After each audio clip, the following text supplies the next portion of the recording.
Press the power switch once to turn on your Cura.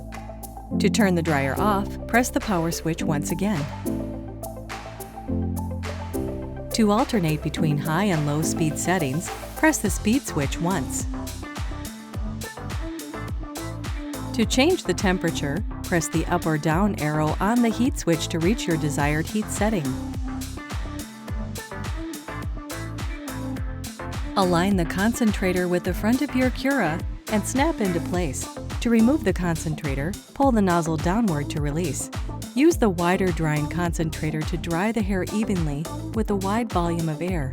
Use the narrower styling concentrator to style one section at a time with concentrated airflow. To activate the Cool Shot, press and release the lock-in Cool Shot button once. If you're unsure if the Cool Shot is on, simply check the air temperature with your hand before styling.